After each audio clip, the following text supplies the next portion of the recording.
다 같이 빌립보서 3장 7절 8절 읽습니다.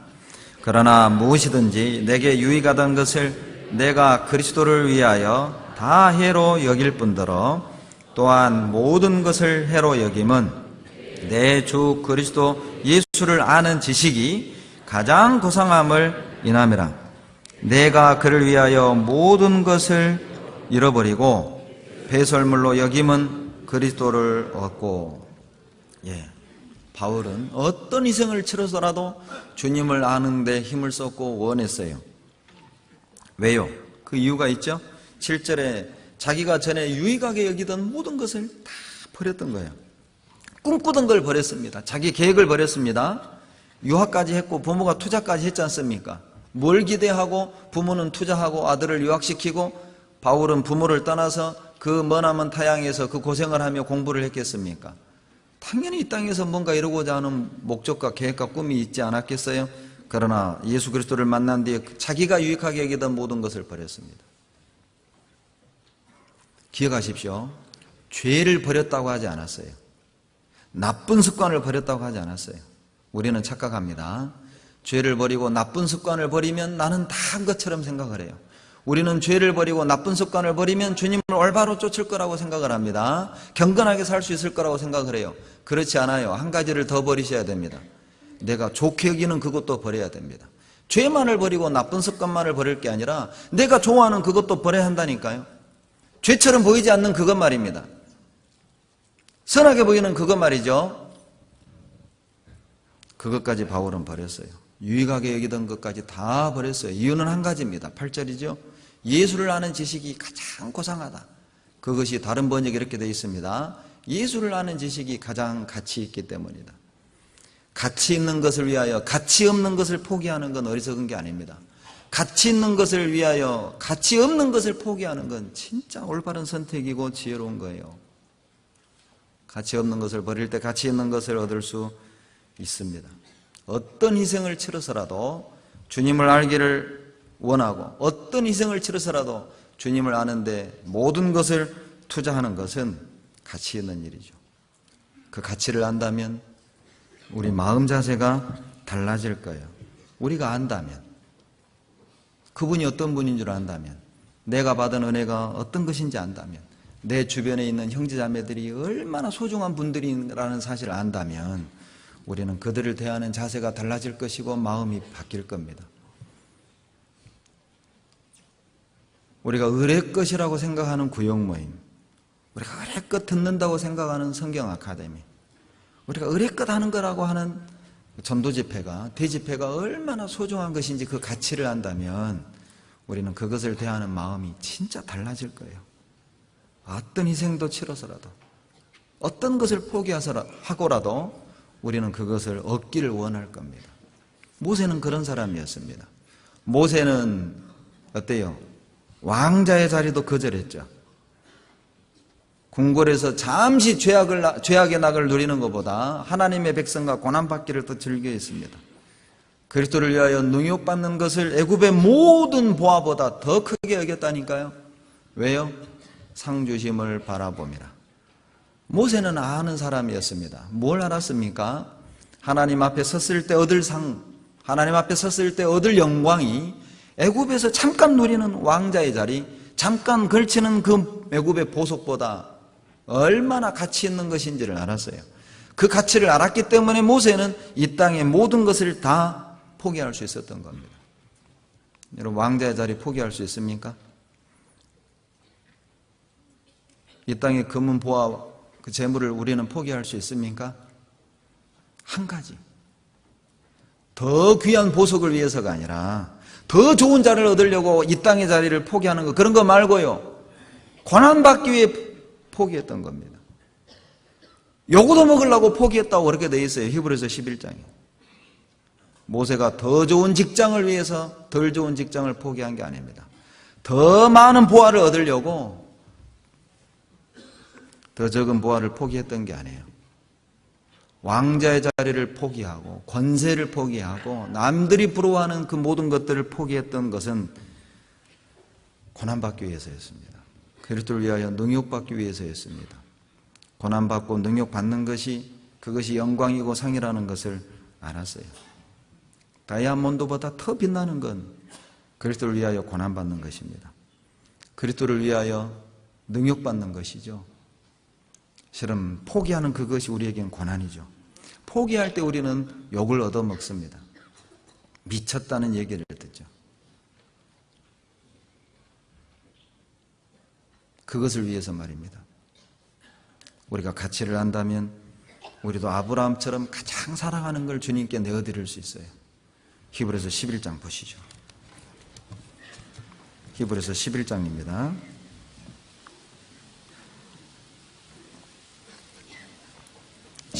11장 17절 18절 같이 읽습니다. 아브라함은 시험을 받을 때에 믿음으로 이삭을 드렸으니 저는 약속을 받은 자로되 그 독생자를 드렸느니라. 저에게 이미 말씀하시기를 내 자손이라称할 자는 이삭으로 말미암으리라 하셨으니 저가 하나님이 능히 죽은 자 가운데서 다시 살리실 줄로 생각한지라. 됐습니다. 어떻게 백세에 얻은 하나밖에 없는 독자를 하나님께 제물로 드릴 수 있었겠습니까? 아브라함은 알았습니다. 그래, 분명히 하나님이 이삭으로 말미암은 씨가 자손이라고 했으니까 그걸 분명히 말씀했기 때문에 내가 이삭을 설령 죽여서 제물로 드릴지라도 다시 살려줄 거예요. 참 놀라운 사람이죠.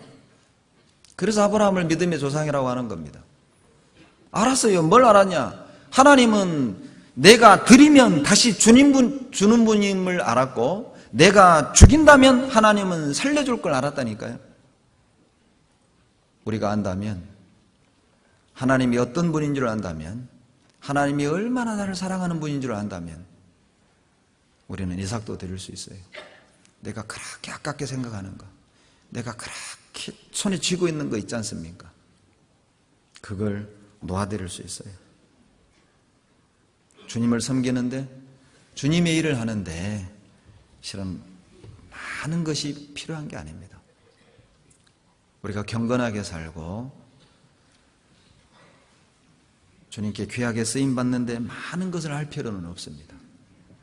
단지 몇 가지만 하셔도 돼요. 단지 몇 가지. 위대한 사실 그 몇 가지만을 제대로 한다면, 많은 것은 우리가 몰라도 하나님의 사랑이 어떤 것인 줄만 제대로 알아도, 나를 향한 하나님의 계획이 어떤 것인 것만 제대로 알아도 우리는 그것을 위해 모든 것을 걸 수 있을 거예요.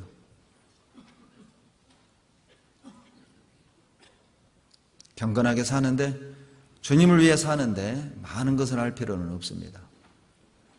위대한 사실 그 한 가지, 그것만 제대로 알아도 충분하다는 것이죠. 세상을 바꾼 많은 사람들은 많은 것을 알고 많은 것에 능통했던 사람들이 아니었어요. 세상을 바꾼 사람들은 단 몇 가지를 알고 그것에 사로잡힌 사람들이었습니다. 많은 것을 알아서, 많은 것을 가져서 그들이 세상을 바꿨던 게 아니라 그들은 예수 그리스도를 제대로 알았어요. 그들은 하나님을 제대로 알았습니다. 그 한 가지 사실을 제대로 아는 그들이 세상을 바꾼 것입니다. 그 한 가지 사실에 그들은 모든 것을 걸었어요. 우리도 우리 자신의 삶을 가치 있게 살기를 원한다면 높은 IQ, 좋은 직장, 좋은 가정 환경, 뛰어난 외모, 좋은 학교, 좋은 가정 필요치 않습니다. 그런 것들이 필요한 게 아니에요. 우리가 정말 가치 있는 삶을 살기를 원한다면 단지 몇 가지 영광스러운 불변하는 진리, 예수 그리스도, 그분의 십자가의 의미를 제대로 안다면 우리도 그것들에 사로잡히고 우리도 그것에 지배를 받는다면 우리도 그것을 위해 모든 것을 내어드릴 수 있어요. 그러한 나를 통해서 하나님이 내 가정을 변화시키고 세상을 바꿔가실 겁니다. 변화의 능력은 내가 무엇을 많이 아느냐, 내가 무엇을 얼마나 가지고 있느냐에 달려있지 않습니다. 내 삶이 변화되고 내 주변이 변화되는 그 변화의 능력은 내가 무엇에 사로잡혀 있느냐에 달려있다는 거예요. 무엇이 나를 끌고 가고 있습니까? 무엇이 내 삶의 판단에 영향을 주고 있습니까? 무엇이 내 선택에 큰 영향을 주고 있습니까? 무엇이 나를 하루하루 끌고 가고 있는 것입니까?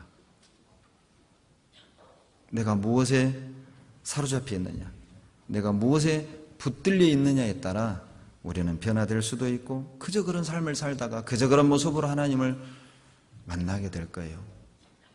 한낱 어부였습니다. 베드로, 안드레, 야고보, 요한, 그들은 한낱 어부였습니다. 그러나 그들이 갈릴리 바닷가에서 예수 그리스도를 만나고 그분을 제대로 안 후에는요, 예수 그리스도에게 사로잡힌 뒤에 그들은 사도가 됐던 거예요. 어부를 통해서 3,000명을 구원하셨습니다. 어부를 통해서 죽은 자도 살려냈잖아요.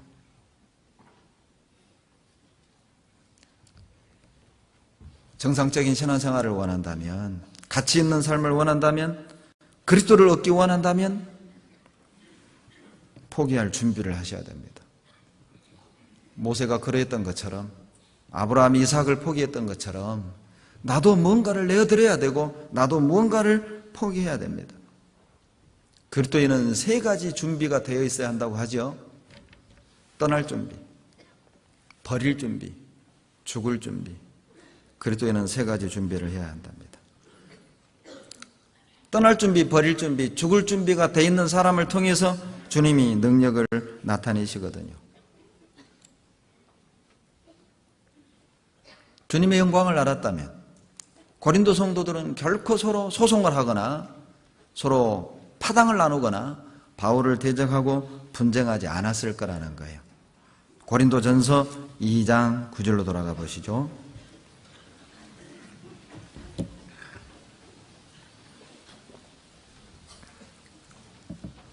고린도전서 2장 9절입니다. 다 같이 읽습니다. 기록된 바 하나님이 자기를 사랑하는 자들을 위하여 예비하신 모든 것은 눈으로 보지 못하고 귀로도 듣지 못하고 사람의 마음으로도 생각지 못하였다 함과 같으니라. 만약 그들이 알았다면 하나님이 자기를 사랑하는 자들을 위하여 예비하신 그 모든 것이 어떤 것인지를 알았다면 결코 분쟁하거나 상처 주거나 마음을 나누지는 않았을 거라는 거죠. 도저히 바울도 하나님을 사랑하는 자들을 위하여 예비하신 그 영광을 바울 자신도 설명할 길이 없었습니다. 고작 설명하는 것이 눈으로 보지도 못하고 귀로 들어본 적도 없고 마음으로 생각지도 못한 것, 이게 최선의 설명이었어요. 우리가 주님 앞에 섰을 때 받을 영광은 이런 것입니다. 이 땅의 단어로는 설명이 안 됩니다. 이 땅에서 경험할 수 없는 것을 경험하게 될 것이고, 이 땅에서 들을 수 없는 것을 들을 것이고, 이 땅에서 볼 수 없었던 것을 주님 앞에 섰을 때 보게 될 거라는 것입니다. 올림픽 금메달을 목에 다는 그런 정도가 아니죠. 대통령에 당선되는 그런 정도가 아니라는 거예요. 이 땅에서 볼 수 없었던 것, 이 땅에서 들을 수 없었던 것, 평생을 살면서 우리가 한 번도 경험해보지 못했던, 어때요? 희열을 우리는 느낄 겁니다. 전율을 우리는 느끼게 될 거예요. 주님 앞에 섰을 때. 내가 그때 그것을 포기하고 내가 그때 그것을 희생하고 헌신함으로 말미암아 하나님이 나에게 주시는 것이 이런 거였구나. 나는 이거밖에 안 드렸는데, 나는 단지 받은 은혜가 감사해서 보답했을 뿐인데 또 다른 것을 하나님이 나에게 예비하셨구나. 그래서 우리는 찬양밖에 할 것이 없을 거예요. 춤추지 않겠습니까? 바울도 설명할 길이 없었어요. 상상도 못하는 것, 생각도 못했던 것, 그것을 받게 될 거예요. 우리가 그것을 안다면 우리는 결코 서로 싸우지 않을 거예요. 교회를 흠집내지 않을 것입니다. 일꾼들을 대적하지 않을 것입니다. 복음을 회방하지 않을 것입니다. 주님 앞에 섰을 때 그 영광을 안다면. 16절을 보시죠. 16절 같이 읽습니다. 누가 주의 마음을 알아서 주를 가르치겠느냐? 그러나 우리가 그리스도의 마음을 가졌느니라. 주님의 마음을 안다면 주님의 마음을 가르칠 수밖에 없을 거예요. 우리가 주님의 마음을 제대로 안다면, 그 뜨거운 마음을 안다면, 죄인을 향한 주님의 열정을 안다면 우리는 전할 수밖에 없습니다. 전도하는데 정말 필요한 게 무엇일까요? 능숙한 언변입니까? 아니면 넘치는 물질입니까? 물론 그것도 필요합니다. 그러나 우리가 전도하는데 절대적으로 필요한 것은 구변도 아니고 그리고 물질도 아니고 좋은 환경도 아니에요. 한 영혼을 살리고 한 영혼을 그리스도에게 인도하는데 절대적으로 필요한 게 무엇이냐면 바로 예수의 마음이라는 것입니다. 누가 주의 마음을 알아서 주를 가르치겠느냐? 주님을 전하는데 한 영혼을 그리스도에게 인도하고 한 영혼을 지옥에서 건져내는데 진짜 필요한 건 기술, 스킬이 아니에요. 기술이 아니라고요. 테크닉이 아니라고요. 주님의 마음입니다. 우리가 주님의 마음만 알고 주님의 마음을 가지면 실은 우리의 표현이 어눌해도 우리의 지식이 부족해도 성경을 능수능란하게 인용하고 찾지 못해도 그들이 주님께 인도되어질 거예요. 주님의 마음을 아는 것입니다.